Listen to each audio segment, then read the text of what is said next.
नमस्कार दोस्तों, कैसे हैं आप लोग। स्वागत है आपका फिजिक्स शाला में। आज मैं आपके लिए लेकर आया हूँ कुछ इंस्ट्रूमेंट या एलिमेंट बोल सकते हैं, क्या डिवाइस बोल सकते हैं, उसके बारे में थोड़ी सी जानकारी। या हम एक्चुअली मैं क्या है कि कुछ अपने पुराने बीटेक के टाइम के कुछ एलिमेंट या बीटेक के टाइम के मेरे जो प्रोजेक्ट वगैरह जो मैंने बनाए थे उस टाइम की कुछ चीज़ें मैं देख रहा था, तो वहाँ पर मुझे एक पोटेंशियोमीटर्स मिले। अब पोटेंशियोमीटर से मुझे ध्यान आया कि ट्वेल्थ में भी जो इलेक्ट्रिसिटी चैप्टर जब पढ़ाया जाता है तो उसमें कई सारे एलिमेंट पढ़ाए जाते हैं, इलेक्ट्रिकल एलिमेंट पढ़ाए जाते हैं, जैसे सेल हो गया, रेजिस्टेंस हो गया, वेरिएबल रेजिस्टेंस हो गया, कैपेसिटर हो गया, उस तरीके से बनाए जाते हैं, है ना, पोटेंशियोमीटर वगैरह ये सारी चीज़ें। तो मुझे लगा क्यों ना आपके लिए ये इससे रिलेटेड एक प्रैक्टिकली आपको दिखाया जाए कि क्या होता है, क्या नहीं होता है, क्या सारी चीज़ें हैं। तो आज मैं आपके लिए लेकर आया हूँ वेरिएबल रजिस्टर या एक पोटेंशियोमीटर के बारे में। क्या होता है रजिस्टर, क्या होता है, जिन लोगों को नहीं पता है, अगर मेरी ये वीडियो अगर कोई 11th क्लास का बच्चा देख रहा है या कोई ऐसा बच्चा देख रहा है जिसे नहीं पता है रजिस्टेंस क्या होता है, पोटेंशियोमीटर क्या होता है, तो वो सारी चीज़ें मैं बताऊँगा आज। तो ये ज़रूरी नहीं है कि आपको इसके बारे में पहले से पता है। अगर आप साइंस बैकग्राउंड से नहीं भी है तो भी इस वीडियो से आपको बहुत सारी जानकारी हासिल होगी। तो आइए शुरू करते हैं। तो देखिए दोस्तों, सबसे पहले मैं आपको बताता हूँ। देखिए दोस्तों, तो सबसे पहले हमारे लिए ये जानना ज़रूरी है कि रेजिस्टेंस क्या होता है या रजिस्टर क्या होता है, क्योंकि मैं इतनी सारी बातें तो बता रहा हूँ, हमें आपको वेरिएबल रजिस्टर और पोटेंशियोमीटर के बारे में बताना चाहता हूँ, है ना। लेकिन उसके पहले हमें पता तो होना चाहिए कि एक्चुअली बेसिक चीज़ क्या है, रजिस्टर क्या होता है, रेजिस्टेंस क्या होता है। तो एक मैं सिंपल सा एक एग्जांपल आपको देके बताता हूँ। मान लीजिए हमारे पास कोई बल्ब है, इस तरह से अगर मेरे पास एक बल्ब है, उस बल्ब को मैं ग्लो करवाना चाहता हूँ, या एलईडी वगैरह है, हमारे घरों में एलईडी आराम से मिल जाती है, उसको मैंने एक बैटरी या सेल से कनेक्ट किया और यहाँ पर ये इस तरीके से स्विच लगा के तो ये ग्लो करने लगी, ठीक है। अब क्या होता है कि कई बार हमें यहाँ पर, या ऐसे समझ लो कि एक फ़ैन है, और थोड़ा सा सिंपल एग्जांपल लेते हैं, एक फ़ैन है इस तरीके से, और ये यहाँ पर सीधे सीधे इसको हमने एक बैटरी के थ्रू या सेल के थ्रू कनेक्ट कर दिया, ये स्विच, ठीक है। अब ये क्या है कि ये फुल स्पीड में चल रहा है, एक ही स्पीड में चलेगा। ये इसको हम बोलते हैं सेल। नॉर्मली हमारे घरों में अब पावर सप्लाई आती है तो वो पावर सप्लाई भी हम लिख सकते हैं। तो यहाँ पर ये फ़ैन है हमारे पास, तो अगर जैसे कनेक्ट करेंगे तो इसकी ये फुल स्पीड में चलेगा। अब इसकी स्पीड को कम ज़्यादा नहीं किया जा सकता। अब क्या है कि अगर मान लो मुझे इसकी स्पीड को थोड़ा कम करना है, तो हम यहाँ पर एक छोटा सा एक ऐसा डिवाइस लगाना पड़ेगा या एक ऐसा एलिमेंट लगाना पड़ेगा जो कि इसकी स्पीड को कम कर दे। अब स्पीड को कम करने का बेसिक फंडा क्या होता है, क्योंकि यहाँ पर मान लीजिए कि ये 10 वोल्ट की बैटरी है, तो सारा 10 वोल्ट इस पर जा रहा है ना। 10 वोल्ट का मतलब ये इसकी पावर है, एक तरीके से आप कैपेसिटी समझ लीजिए, जैसे सेल आते हैं 1.5 वोल्ट के, 9 वोल्ट के, उस तरीके से। तो ये 10 वोल्ट सारा का सारा इस फैन पर चला जाएगा। तो ये जितनी भी स्पीड थी वो मैक्सिमम इस पे जा रहा है, तो फुल स्पीड से चल रहा है। लेकिन हमें थोड़ी सी इसकी स्पीड को कम कर रही है, क्योंकि हो सकता है किसी को ठंड लगने लग जाए या किसी को तेज़ हवा पसंद ना हो। तो हम क्या करेंगे, यहाँ पर एक छोटा सा एलिमेंट फिट करेंगे। उसका काम क्या होना चाहिए कि यहाँ पर जो इस सिचुएशन में जहाँ 10 वोल्ट इस पर, सारा 10 वोल्ट यहाँ पर जा रहा है, सारा 10 वोल्ट यहाँ ना जाके इस पर कुछ कम जाए। तो यहाँ पर एक एलिमेंट हम यूज़ करते हैं, उस एलिमेंट को हम बोलते हैं रजिस्टर। रजिस्टर क्या काम करता है कि यहाँ से मान लो कि ये बैटरी जो सेल है, इसने यहाँ से 10 वोल्ट इसको दिया, लेकिन ये 10 वोल्ट जो है वो इस पूरे फ़ैन को नहीं देना है हमें, क्योंकि इसकी स्पीड को कम रखनी है। तो हम यहाँ पर क्या करेंगे, इस फ़ैन के साथ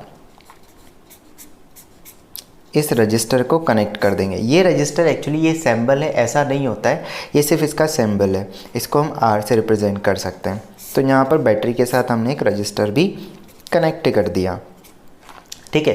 तो यहाँ पर जहाँ ये पहले 10, तो यहाँ पर जहाँ पर पहले 10 ड्रॉप हो रहा था, सपोज उसकी जगह अब 6 वोल्ट ड्रॉप होने लगा, और यहाँ पर 4 वोल्ट। तो अब ये इसकी स्पीड थोड़ी सी कम हो गई। अब मान लो कि किसी को और कम करना है तो कुछ और पोटेंशियल का मतलब कुछ और आर की वैल्यू को कुछ और लिख सकते हैं हम। अब ये रजिस्टर जो होती है, तो ये इसकी जो कैपेसिटी होती है इसको बोलते हैं रेजिस्टेंस। कि कितना पोटेंशियल ड्रॉप करवा सकता है उस कैपेसिटी को।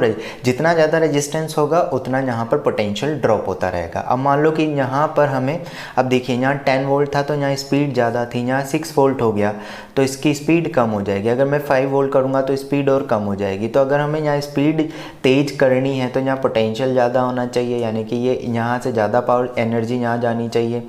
और यहाँ पर अगर कम हो गया पोटेंशियल, इसका मतलब यहाँ वोल्ट कम हो गया तो यहाँ पर कम एनर्जी जाएगी, तो ये कम स्पीड से चलेगा।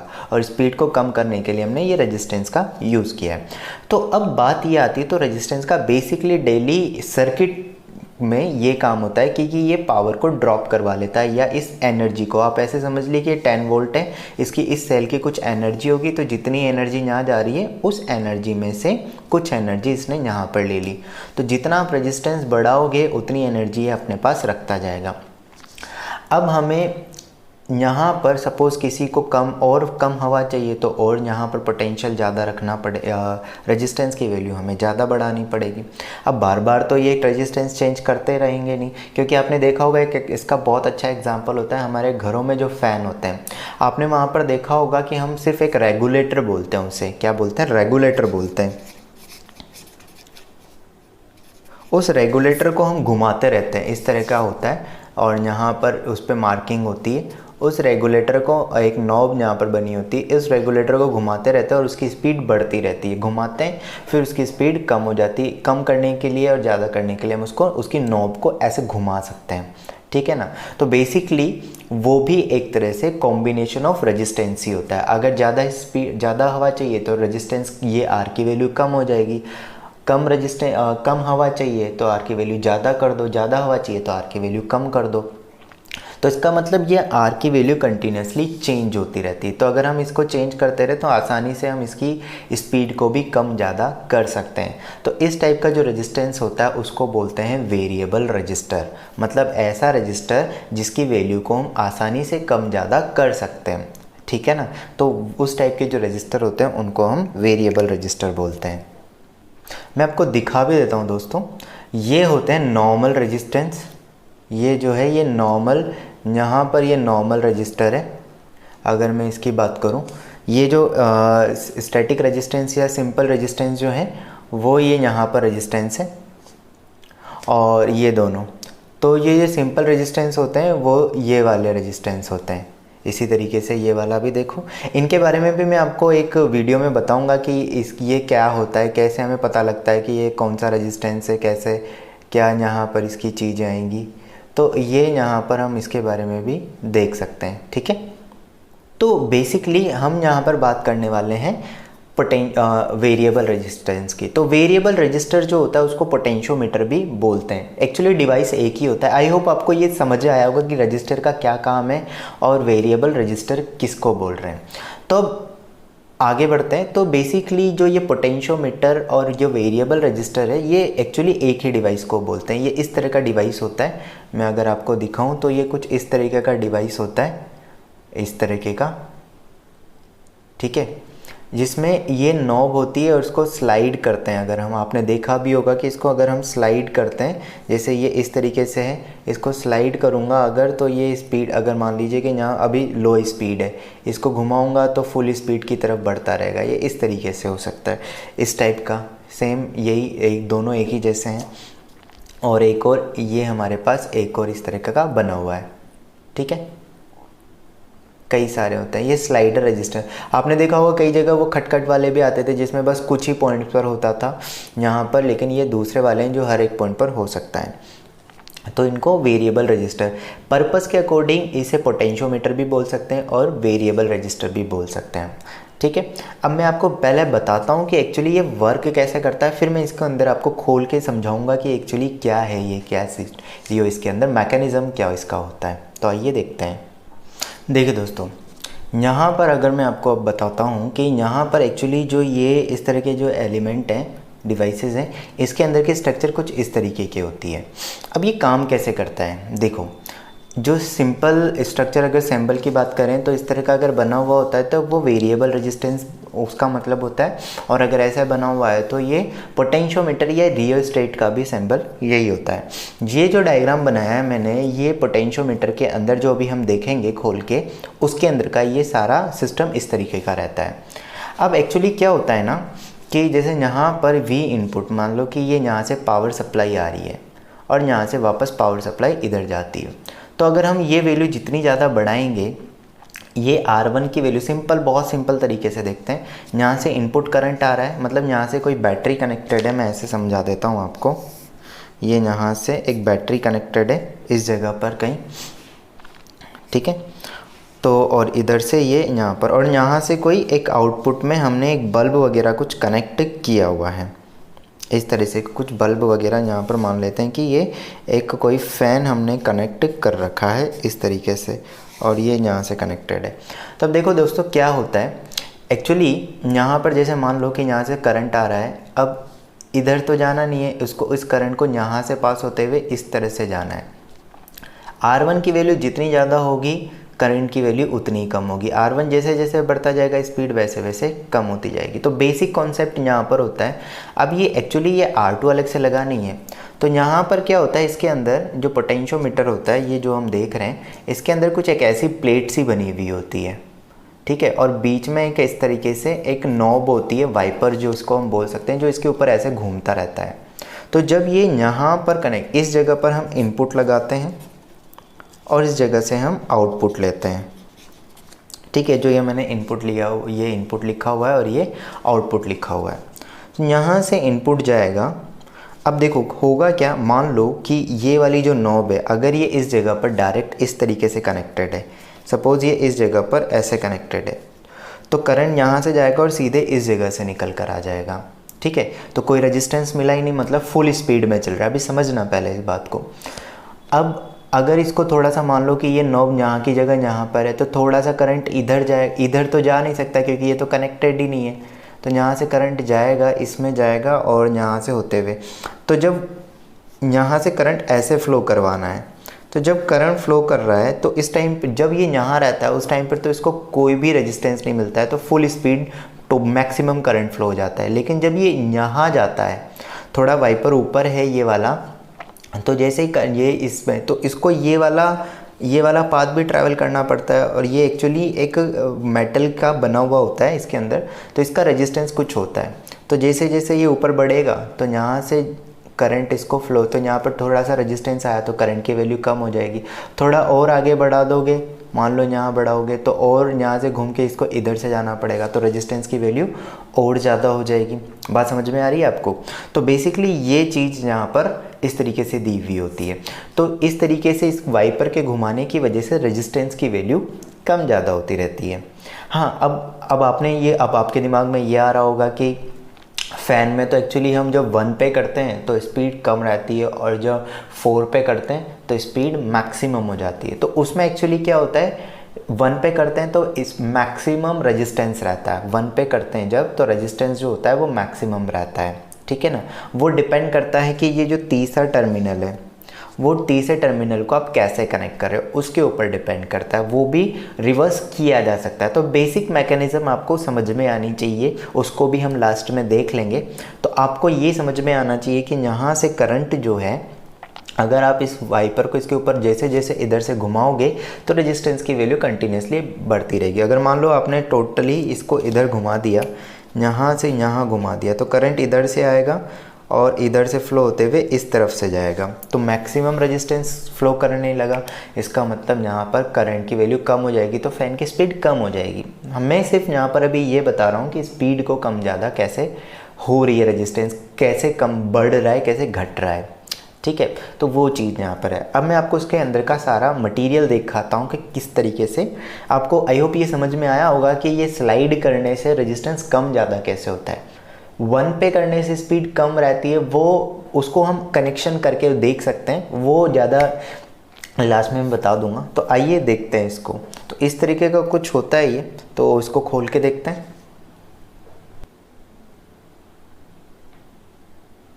देखो दोस्तों, तो ये मेरे पास यहाँ पर जो है दिया हुआ है। और ये इसमें से ये स्लाइडर है जिसकी मैं बात कर रहा था, ये स्लाइडर होता है जिसकी मैं बात कर रहा था। इस तरीके का ये स्लाइडर होता है जिसको घुमाते हैं। और ये फर्स्ट पॉइंट, ये सेकंड पॉइंट, ये थर्ड पॉइंट होता है। यहाँ पर हम इनपुट देते हैं और बीच वाले से हमें आउटपुट हमेशा हमें बीच वाले से ही लेना है। और इनपुट हमेशा इनपुट इस पर, इन दोनों में से किसी एक पर आप इनपुट दे सकते हो, कोई दिक्कत वाली बात नहीं है। आप जिस पे भी इनपुट दोगे उसके अकॉर्डिंग वो पोटेंशियल, मान लो आपने इस पे इनपुट दिया तो इधर रखोगे तो स्पीड मैक्सिमम हो जाएगी, और आपने इस पे इनपुट दे के इस पे आउटपुट लिया तो यहाँ पर मैक्सिमम पे स्पीड, मैक्सिमम जो स्पीड है इस जगह पर आ जाएगी। तो वो डिपेंड करता है कि आप इन दोनों में से फर्स्ट और थर्ड में से किस पे इनपुट देते हो, है ना, वो उस पर डिपेंड करता है, उससे कोई टेंशन वाली बात नहीं है। बस आउटपुट आपको हमेशा इस जगह से ही लेना है। अब इसको खोलते हैं, चलो। मैंने थोड़ा सा ओपन करके रखा हुआ है ताकि ज़्यादा दिक्कत ना हो। तो इसको जब हम खोलते हैं इस तरीके से, तो ये हमारे पास कुछ इस तरीके का सिस्टम निकलता है। ये नीचे अंदर जिसमें भी सारा सिस्टम रहता है, ये देखिए अंदर की साइड। और इसका बोल्ट यहाँ लगा हुआ है, इसको भी मैं खोल लेता हूँ।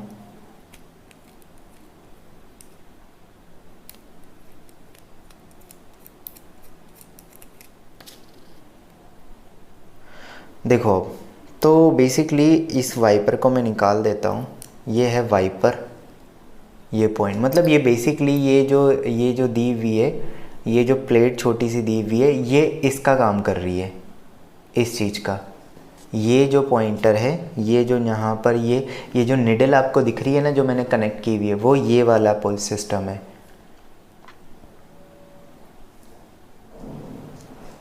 ये वाला सिस्टम, ठीक है, ये वाला सिस्टम वो काम करता है।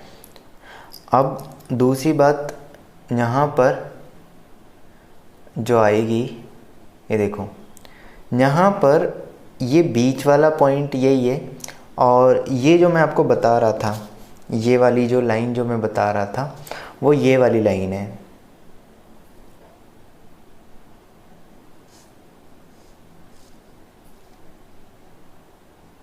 ये वाली लाइन, जो आउटर वाली लाइन है, ये वाली लाइन, ये वाली बाहर, जो ये वाली जो हम देख रहे थे। तो अब बीच में यहाँ पर हम जब कनेक्ट करते हैं तो ये इसके साथ कनेक्टेड रहती है। तो इसको कनेक्ट करने का काम कौन करती है? ये इसकी वजह से यहाँ पर इसके साथ ऐसे कनेक्ट हो जाता है। तो जब ये इस जगह पर रहता है तो ये देखिए, जब मान लो कि ये इनिशियली इस जगह पर रहा तो यहाँ पर कोई जीरो पे हो गया, फ़ैन चलेगा ही नहीं। थोड़ा सा इधर किया तो हल्का सा कनेक्शन बना। अब जब ये यहाँ पर रहता है तो करंट जो होगा इधर से आएगा, और ये देखो इसके थ्रू यहाँ पर करंट यहाँ से आता है, इस जगह से करंट आएगा, इससे कांटेक्ट में आके फिर ये इसके साथ कनेक्ट होके चला जाएगा, क्योंकि ये इसके साथ डायरेक्टली कांटेक्ट है। ये देखो यहाँ पर इसके साथ कांटेक्ट में रहता है। तो इसको जैसे हम स्लाइड करते हैं, यहाँ पर जैसे जैसे हम इसको स्लाइड करते हैं तो उसके अकॉर्डिंग ये रेजिस्टेंस की वैल्यू कम ज़्यादा होती रहती है। तो ये 3 पॉइंट हैं। ये बीच में सर्कल इसलिए बनाया रखा है ताकि ये इसके साथ कांटेक्ट में हमेशा रहे। यहाँ पर वो एक पॉइंटर की तरह तो बना नहीं सकते, सिर्फ इसी को हम बना सकते हैं, तो इसलिए ये बनाया हुआ है। ये इसका पॉइंट है। तो बहुत ज़्यादा डिफ़िकल्ट सा सिस्टम नहीं रहता है, सिंपल सा एक सिस्टम है। हम चाहें खुद भी एक इस तरीके से बना सकते हैं, ठीक है। तो ये सारी चीज़ें थी, इसको हम आगे जोड़ लेंगे, कोई दिक्कत वाली बात नहीं है। तो आपको आई होप समझ में आई होगी चीज़ के किस तरीके से यहाँ पर इसको किया जाता है, किस तरीके से हम इसको आगे देख सकते हैं। अब एक छोटी सी चीज़ जो मैं आपको और बता देता हूँ। तो बेसिकली पोटेंशियोमीटर का यही काम होता है, पोटेंशियोमीटर वेरिएबल रेजिस्टेंस। अब पोटेंशियोमीटर बेसिकली अगर इसको पोटेंशियोमीटर की तरह काम लेना है तो कैसे लेते हैं, और वेरिएबल रजिस्टर की तरह काम में लेना है तो कैसे लेते हैं। सिंपली अगर आप इन दोनों को कनेक्ट कर दोगे, जो ये वाले पॉइंट दिए हुए हैं, ये मैं थोड़ा अलग से बना देता हूँ। ये फर्स्ट पॉइंट होता है, ये सेकंड, ये थर्ड। यहाँ से हमें आउटपुट लेना होता है, यहाँ पर हमें इनपुट देना होता है। अगर आप इस पे इनपुट दे रहे हो, या तो इस पे दे सकते हो या इस पे दे सकते हो। इस पे इनपुट दे रहे हो, अगर सिंपली आपने ऐसे कर दिया तो ये वेरिएबल रेजिस्टेंस, यहाँ पर इनपुट ले लिया तो एक ये वेरिएबल रजिस्टर की तरह काम करने लगेगा। यहाँ से इनपुट देके यहाँ से आउटपुट ले लिया। लेकिन अगर आपने मान लो इसको इसके साथ कनेक्ट कर दिया, अगर आपने इसको इसके साथ कनेक्ट कर दिया तो ये फिर यहाँ पर वेरिएबल रजिस्टर यहाँ पर किसकी तरह काम करने लगेगा। अगर आपने बीच में इसको बस ऐसे कनेक्ट करके रखा हुआ है और इससे इनपुट ले रहे हो, इससे आउटपुट ले रहे हो और इसको 0 वोल्ट पे कर दिया, तो ये एक पोटेंशियल डिवाइडर की तरह काम करेगा। किसकी तरह? इसको इनपुट, इसको आउटपुट और ये यहाँ पर 0 पोटेंशियल पे रखा, तो ये एक पोटेंशियल डिवाइडर की तरह काम करेगा। लेकिन यानी कि पोटेंशियोमीटर की तरह काम करेगा। लेकिन अगर ये इसको आपने इस वाले कनेक्शन को आपने इसके साथ कनेक्ट कर दिया, यहाँ पर जो ये था, या तो आप इसके साथ कनेक्ट कर दो या इसके साथ कनेक्ट कर दो, है ना, या तो आप इसके साथ कनेक्ट करो या इसके साथ कनेक्ट करो, किसी एक के साथ अगर आप इसको कनेक्ट कर देते हो तो ये फिर वेरिएबल रजिस्टर की तरह काम करने लग जाता है। अगर मान लीजिए आपने इसको इसके साथ कनेक्ट कर दिया तो करंट यहाँ जाएगा और यहाँ से सीधे इधर आ जाएगा, क्योंकि अब ये तो सिंपली किसी काम का रहा नहीं।